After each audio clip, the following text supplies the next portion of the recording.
Buen día a toda nuestra audiencia y gracias por unirse a este nuevo episodio de Bits Research Radio, un podcast y canal de YouTube que tiene como objetivo difundir la ciencia y la investigación a la comunidad. Mi nombre es Deyanira, soy estudiante de doctorado en bioquímica en la Universidad de Ottawa y seré su host en el episodio de hoy, el cual forma parte de una serie de episodios sobre investigación en cosmética.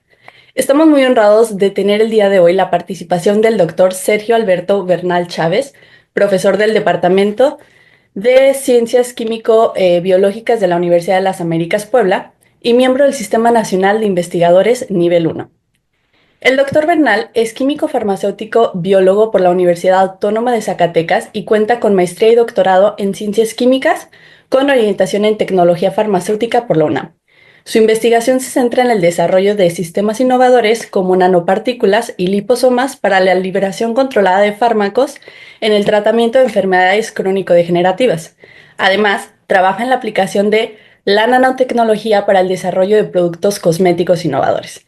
Es un placer tenerlo con nosotros para compartir su conocimiento y experiencia. Bienvenido, doctor Bernal.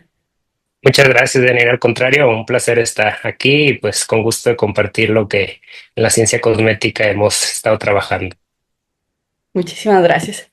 Bueno, pues me gustaría empezar esta entrevista comentando que muchas personas saben que el sol puede llegar a dañar nuestra piel, pero no siempre entendemos exactamente cómo es que esto ocurre. Por lo que me gustaría preguntarle, ¿podría explicarle a nuestra comunidad cómo es que los rayos solares nos afectan y por qué es tan importante protegernos de ellos? Sí, claro, pues justamente yo creo que aquí hay que partir desde un concepto que genera o impacta de una manera significativa a nuestra piel principalmente, que es la radiación ultravioleta. El sol como tal, pues tiene esta generación de radiación ultravioleta, además de otra como la radiación infrarroja, pero de manera particular es la radiación ultravioleta la que genera o provoca un daño mucho más significativo. En este caso, creo que aquí hay que poner un poquito en contexto la radiación ultravioleta, digamos, desde la perspectiva de clasificación, se agrupa como en tres grandes grupos, que es la UVA, la radiación ultravioleta UVA, la radiación ultravioleta UVB y la radiación ultravioleta UVC. Entonces, la diferencia radica en que la radiación UVA es una radiación de una longitud de onda mucho más grande y por lo tanto menos energética. Mientras que la VB, pues que digamos que quedaría en el punto central, mientras y en el caso de la VC, pues es una radiación cuya longitud de onda es mucho más pequeña y por lo tanto tiene mayor energía. Afortunadamente, la capa de ozono tiene la capacidad de retener la radiación ultravioleta UVC, de tal manera que esta radiación pues difícilmente llega a la atmósfera y por lo tanto a generarnos un daño. Sin embargo, ahorita, perdón, por todos los efectos asociados al cambio climático, ¿no? El daño que incluso ha sufrido la capa de ozono, pues existe este riesgo, preocupación de que ahora el rango UVC sea capaz de penetrar, ¿no? Y empezar a generar también pues un daño, como lo hace, por ejemplo, la UVB o la UVA, ¿no? Ahora, en términos como generales, la radiación UVA y UVB, al ser las radiaciones que más impactan a nivel de nuestra piel, pues es el punto de donde salimos, por qué necesitamos protegernos. Como comentaba previamente, la radiación UVA, al ser de una longitud más larga, tiene la capacidad de penetrar hasta nivel de la dermis. Si nosotros hablamos un poquito de la estructura de nuestra piel, la piel pues tiene tres capas principales, que es la hipodermis o tejido subcutáneo, la dermis y la epidermis, siendo la epidermis pues la capa más externa de nuestra piel. Ahora, la UVA, la radiación UVA, como comentaba, pues tiene la capacidad de llegar a nivel de la dermis e incluso a tejido subcutáneo, y esta situación, pues si nosotros nos ponemos a ver qué tipo de estructuras tenemos en esta zona, como la dermis, por ejemplo, vamos a encontrarnos a las fibras de colágeno, a las fibras de elastina, y justamente la interacción de esta radiación UVA con este tipo de fibras son causantes de todo este campo, de este concepto que le llamamos el fotoenvejecimiento. Porque si nosotros hablamos de que hay un daño, por ejemplo, de las fibras de colágeno y elastina, entonces nuestra piel pues empieza a volver más arrugada, mucho más, pierde flexibilidad incluso. La radiación UVA también tiene la capacidad de llegar a producir radicales libres y entonces genera este ambiente como oxidativo en nuestra piel y genera también la aparición de ciertas manchas, ¿no? Ahora, en el caso de la UVB, pues al ser una longitud de onda mucho más pequeña y más energética, tiende a retenerse en la epidermis. Entonces, es decir, en la capa más externa de nuestra piel. En este punto es porque la radiación UVB representa la radiación que más llega a causar daños al ser más energética, alteraciones al DNA y por lo tanto provocar desde quemaduras hasta la aparición de cáncer de piel, ¿no? Generalmente. Entonces, este tipo de situaciones, tanto por el fotoenvejecimiento o por el desarrollo de quemaduras o de desarrollo de cáncer, ya una situación más crítica, es porque nosotros como personas, pues tenemos que procurar protegernos para evitar este tipo de daños a nuestra piel. Muchísimas gracias, la explicación estuvo súper clara y creo que realmente muchas veces uno que a lo mejor no está tan informado no dimensiona el daño tan grande que nos puede estar haciendo pues en nuestra salud, porque es algo que nosotros no vemos, no percibimos. Entonces, creo que cuando es en ese caso es mucho más difícil hacer esta conciencia, pero es importante que sepamos cómo es que esto nos está afectando para poder encontrar buenas maneras para nosotros protegernos, ¿no? Sí, totalmente. Incluso creo que aquí algo que creo que en la fortuna es que incluso la gran cantidad de ya de redes sociales, de medios de información y todo, de alguna manera han permitido tener al menos una noción de que tenemos que protegernos de algo porque algo hace daño. Sí, totalmente de acuerdo. Bueno, doctor, pues me gustaría continuar con la segunda pregunta. Actualmente, uno de los mitos más comunes es que nosotros no necesitamos bloqueador solar en días nublados o cuando estamos en los interiores de los edificios. ¿Qué tan cierto es esto y cuándo deberíamos nosotros usar un bloqueador?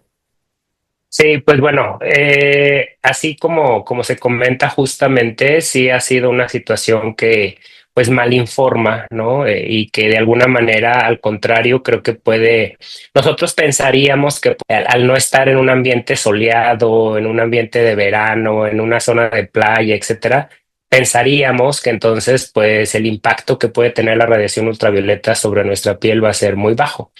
La respuesta aquí es no es un no rotundo, por llamarlo de una forma, pero tampoco es un sí. Se confirma que si está nublado no uses y todo bien. En relación al efecto que, por ejemplo, tiene la radiación ultravioleta sobre nuestro cuerpo, hay que hablar o considerar que este tipo de impacto que puede tener la radiación en nuestra piel en un día nublado depende incluso del tipo de nubes en el cual esta persona o estas personas se encuentren expuestas. Cuando las nubes tienden a ser nubes, por ejemplo, muy grandes, gruesas, con alto contenido de agua, por ejemplo, la radiación ultravioleta tiene menos capacidad de llegar, digamos, a nivel de nuestra piel y por lo tanto la protección que nosotros vamos a requerir, por llamarlo de una forma y no como no la necesitas, sino más bien es que se va a requerir menos protección de la piel porque la radiación tiende a retenerse, a dispersarse en puntos más altos de la atmósfera. Sin embargo, cuando el día es nublado, por ejemplo, pero las nubes son más dispersas, son más delgadas, sí hay posibilidad de que la radiación ultravioleta llegue a nuestro cuerpo y por lo tanto genere sus daños. Y si lo relacionamos esto con lo de qué pasa, por ejemplo, cuando estamos en un lugar encerrado, qué pasa cuando estamos en un edificio, en un salón, etcétera, ocurren cosas muy similares. ¿A qué me refiero con esto? Los materiales sobre los cuales interacciona la radiación, o sea, me refiero a que al vidrio, al espejo, hasta las piedras, son capaces de dispersar la luz ultravioleta de ciertas maneras o la llegada de los rayos ultravioleta a nuestra piel puede verse disminuido.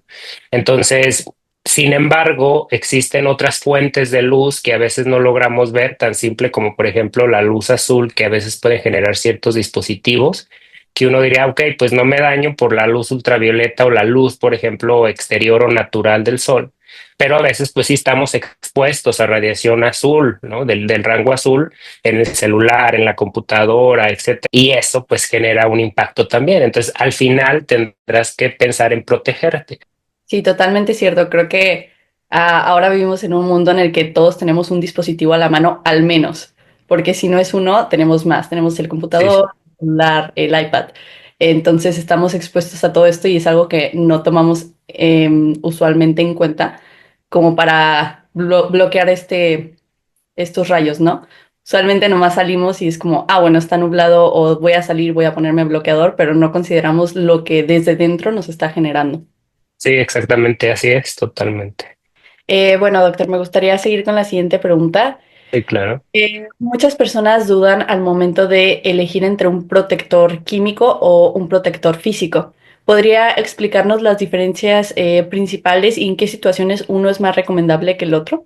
Si nosotros hablamos de un protector o una sustancia química versus una sustancia física, generalmente tanto los que en el grupo de los físicos entran como los que entran en el grupo de los químicos, ambos son sustancias químicas, ¿no? Y entonces ha habido incluso recomendaciones de que es mucho mejor llamarles filtros solares orgánicos y filtros solares inorgánicos, ¿no?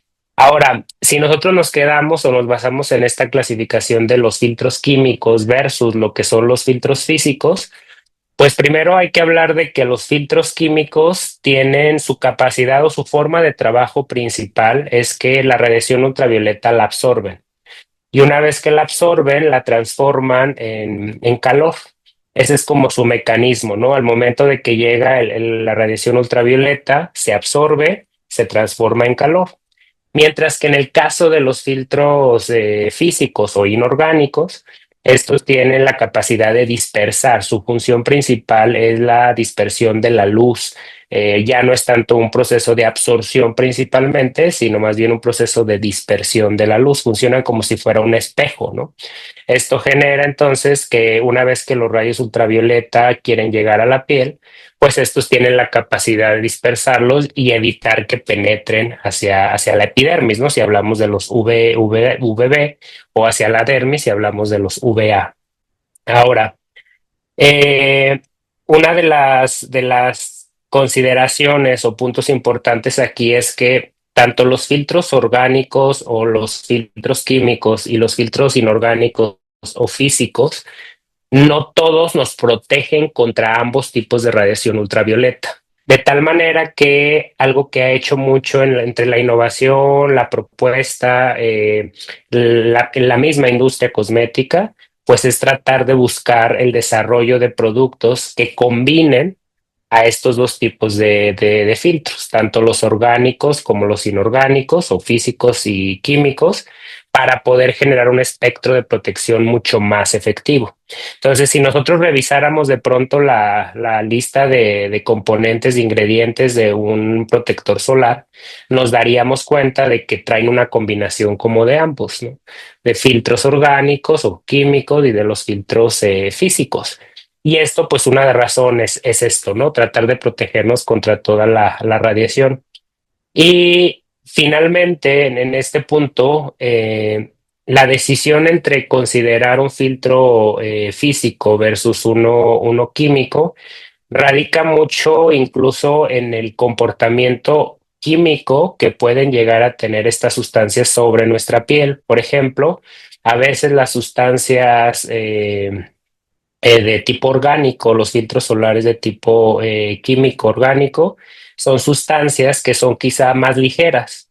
Entonces, si nosotros hablamos desde una perspectiva de sentir un producto cosmético o un producto para protección solar sobre nuestra piel, pues un filtro químico va a ser más ligero y quizá lo vamos a sentir más cómodo, mientras que uno de tipo físico a veces puede llegar a ser más pesado. Y finalmente, por darle una, por ejemplo, desventaja a los filtros físicos ahora, pues los filtros físicos tienen mayor posibilidad de desarrollar un efecto blanquecino sobre la piel, que a veces pues no es como muy cómodo para toda la gente, ¿no? Muchas gracias. Y mi siguiente pregunta va un poco relacionado con esto, con los Sí, avances. claro. Con la llegada de la nanotecnología, ¿cómo han evolucionado las formulaciones de los bloqueadores solares y qué ventajas ofrecen versus las opciones un poco más tradicionales? Sí, claro. Pues bueno, la nanotecnología realmente es este conjunto de herramientas que sí ha traído ventajas. La industria cosmética, la industria del desarrollo de productos para la piel, por ejemplo, es una de las áreas que más explota o que tiene varios productos que utilizan la nanotecnología, ¿no? Justamente porque la nanotecnología ha traído muchas ventajas a la mejora del desempeño de varios de los productos, ¿no? Desde mejorar la humectación, la hidratación de la piel como tal, la mejora de la calidad de que en el crecimiento o cuidado del cabello, por ejemplo. En este caso, una de las principales usos que se tiene de la nanotecnología en protección solar cae mucho sobre lo que son los filtros físicos o los filtros inorgánicos. Esto tiene que ver porque una de las razones, por ejemplo, es el famoso efecto payaso, ¿no? Que a veces uno lo puede identificar de esa manera. ¿Y a qué nos referimos con este efecto? Pues que tú te colocabas un producto que tenía dióxido de titanio, pero no venía en su estado nanométrico, sino era el dióxido de titanio micro o un tamaño más grande y generaba que al ponerte tú este producto, pues se te viera la piel blanca, la espalda, dependiendo de la aplicación, ¿no? Entonces, ¿qué hace la nanotecnología? Pues que tú al utilizar, por ejemplo, estas herramientas, llevas al dióxido de titanio, por ejemplo, a un tamaño de partícula muchísimo más pequeño, pues generas que este efecto de la interacción de la luz con la partícula no genere que te veas blanco. Entonces, ahí es una cuestión que quizás se puede percibir pues estética, pero al final de cuentas fue una ventaja que se generó por el uso de la nanotecnología. Adicionalmente, ya otra ventaja, por ejemplo, aquí a nivel funcional, es que la nanotecnología, al permitir o al ayudar a reducir el tamaño de partículas de estos filtros, pues genera que el acomodo de cada particulita sobre nuestra piel sea mucho más homogénea y entonces al tener una cobertura mucho más fina, mucho más adecuada, la dispersión de la luz pues se genera mucho más, o sea, se vuelve más efectiva. Y esto entonces puede incrementar el grado de protección de un protector solar. Entonces la nanotecnología ataca dos partes principales, que es no solamente la estética, pero también la funcionalidad. Así es, totalmente. De acuerdo. Doctor Bernal, muchísimas gracias por ayudarnos a desmitificar estas ideas y compartir su conocimiento sobre los bloqueadores solares con nuestra comunidad. Y antes de despedirnos, me gustaría preguntarle, ¿hay algún consejo rápido que le gustaría darle a nuestra audiencia? Sí, pues yo creo que el consejo más rápido es utilizar protector solar. También en la Fortuna existen ya ropa que trae el protector solar ultravioleta. Entonces, hasta poder pensar en este tipo de elementos o herramientas, creo que vale la pena bastante. Muchas gracias al doctor Bernal y a todos nuestros espectadores de Bits Research Radio por unirse al episodio del día de hoy. No olviden suscribirse a nuestro canal de YouTube y cuentas de Twitter e Instagram en Bits Research. Y en nombre de todo nuestro equipo y de nuestro director, el doctor Emilio Larcón, les agradecemos y esperamos verlos en nuestro siguiente episodio.